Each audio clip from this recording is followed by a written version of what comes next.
নগাঁও জিলা বিদেশী ন্যায়াধিকৰণে চিনাক্ত কৰা কেইবাজনো বাংলাদেশী বিতৰণ হোৱাৰ পথত নিশাৰ ভাগতে তেওঁলোকক বিতৰণ কৰা হ'ব। নমস্কাৰ, স্বাগতম নিউজ 18 অসম নৰ্থ ইষ্টৰ এয়া হৈছে পোনপটীয়া সম্প্ৰচাৰ ষ্টুডিঅ'ত মই প্ৰাঞ্জল।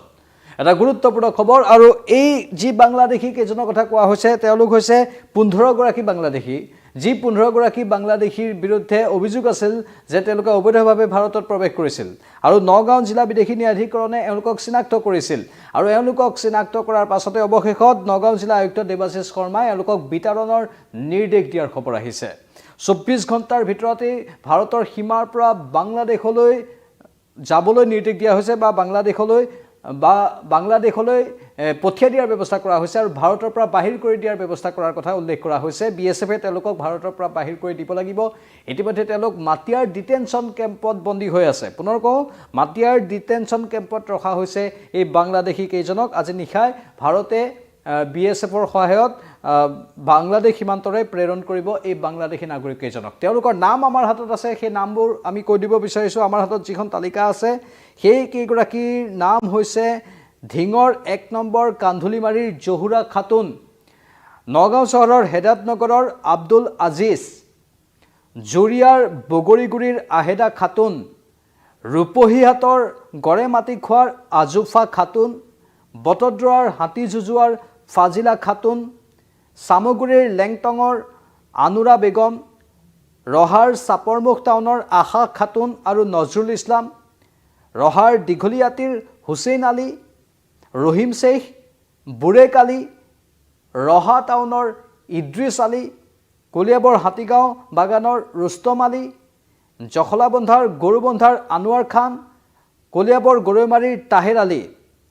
আৰু এওঁলোক বৰ্তমান গোৱালপাৰাৰ মাটিয়াৰ ডিটেনশ্যন কেম্পত আছে, আৰু তেওঁলোকক তাতে ৰখা হৈছে। কিন্তু ইতিমধ্যে তেওঁলোকৰ বাবে নিৰ্দেশ দিয়া হৈছে এই 15 বাংলাদেশী, যি 15 বাংলাদেশী চিনাক্ত হৈছে ভাৰতীয় নহয় বুলি, বাংলাদেশী বুলি, তেওঁলোকক বিএছএফে এতিয়া বাংলাদেশলৈ পঠিওৱাৰ ব্যৱস্থা কৰিব আজি নিশাটোৰ ভিতৰত। এটা গুৰুত্বপূৰ্ণ খবৰ, কাৰণ ইতিমধ্যে আমি জানো যে ভাৰতবৰ্ষৰ আন প্ৰান্ততো, দক্ষিণৰ এখন ৰাজ্যতো SIR কৰোঁতে এনেধৰণৰ কিছু তথ্য পোহৰলৈ আহিল।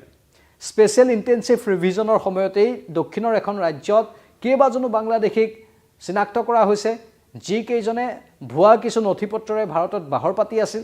হয়তো ভাৰতবৰ্ষৰ বিভিন্ন প্ৰান্তত এনে কিমান বাংলাদেশী আছে যিবোৰে ভুৱা নথি পত্ৰৰে ভাৰতত বাহৰ পাতি আছে।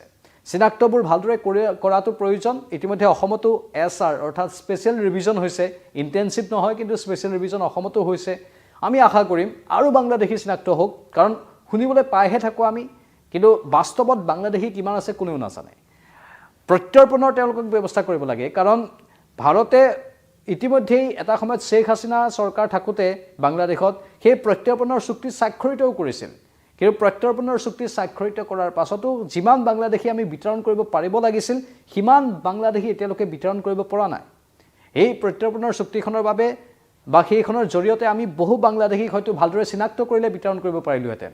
কিন্তু চিনাক্ত প্ৰক্ৰিয়াত বহুতখিনি খেলিমেলি আছে, অথবা তেওঁলোকে গুজেই গজালি হৈ ভাৰতীয় নাগৰিকত্ব যিহেতু গ্ৰহণ কৰি থৈছে, বহুতে ভাৰতীয় নাগৰিকত্ব নিৰ্মাণ কৰি লৈছে, বা একাংশই বিভিন্ন ধৰণৰ ব্যৱস্থাৰে, যিবোৰ কথা পৰৱৰ্তী সময়ত আমি ফাদিল কৰিবলৈ চেষ্টা কৰিম। ইতিমধ্যে কেন্দ্ৰীয় চৰকাৰেও সেই ক্ষেত্ৰত উদ্বিগ্নতা প্ৰকাশ কৰিছে, কেনেধৰণে এওঁলোকে আধাৰ কাৰ্ড বা আন কেতবোৰ নথি পত্ৰ উলিয়াই লৈছিল।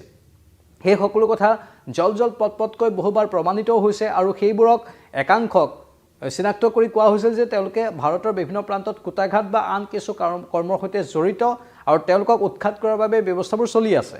এই স্পেচিয়েল ইণ্টেনচিভ ৰিভিজন বা স্পেচিয়েল ৰিভিজন সেই এটা কামৰেই অংশ। মানে যিকোনো প্ৰকাৰে এই বাংলাদেশীবোৰক চিনাক্ত কৰিব লাগে, আৰু বাংলাদেশীবোৰক চিনাক্ত কৰি বাহিৰ কৰিব লাগে ভাৰতৰ পৰা। যদি এই বাংলাদেশীবোৰ বেছিকৈ থাকে তেনেহ'লে পৰিস্থিতিৰ বিষম হ'ব পাৰে, কাৰণ এই বাংলাদেশীবোৰে যিকোনো কাম কৰে, যিকোনো কুটাঘাতো সংঘটিত কৰে, সেই অভিযোগো দীৰ্ঘদিনীয়া। আমি পুনৰ কওঁ, এই যি 15 বাংলাদেশী, এই 15 বাংলাদেশীক নগাঁও জিলা বিদেশী ন্যায়াধিকৰণে চিনাক্ত কৰিছে, আৰু তেওঁলোকক এতিয়া ভাৰতৰ পৰা বাহিৰ কৰি দিয়াৰ ব্যৱস্থা কৰা হ'ব বুলি নগাঁও জিলা আয়ুক্ত দেৱাশিষ শৰ্মাই সদৰিও কৰিছে। আমি নামকেইটা পুনৰ ক'ব বিচাৰিছোঁ।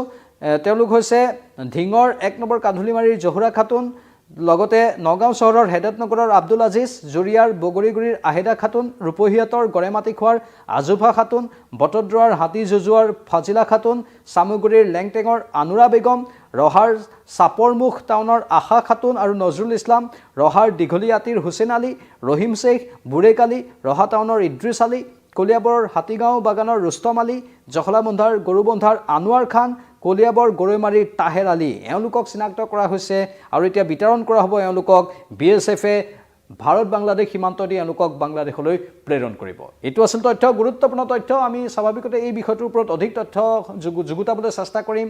কেনেকুৱা এওঁলোকৰ বিৰুদ্ধে তথ্য প্ৰমাণ পালে, কেনেধৰণে এওঁলোক চিনাক্ত হ'ল, সেইখিনিও আমি পৰৱৰ্তী সময়ত আহৰণ কৰি আপোনালোকক জনাবলৈ চেষ্টা কৰিম। চাই থাকিব নিউজ 18 অসম নৰ্থ ইষ্ট। এই মুহূৰ্তৰ পোনপটীয়া সম্প্ৰচাৰৰ পৰা বিদায় লৈছোঁ। নমস্কাৰ।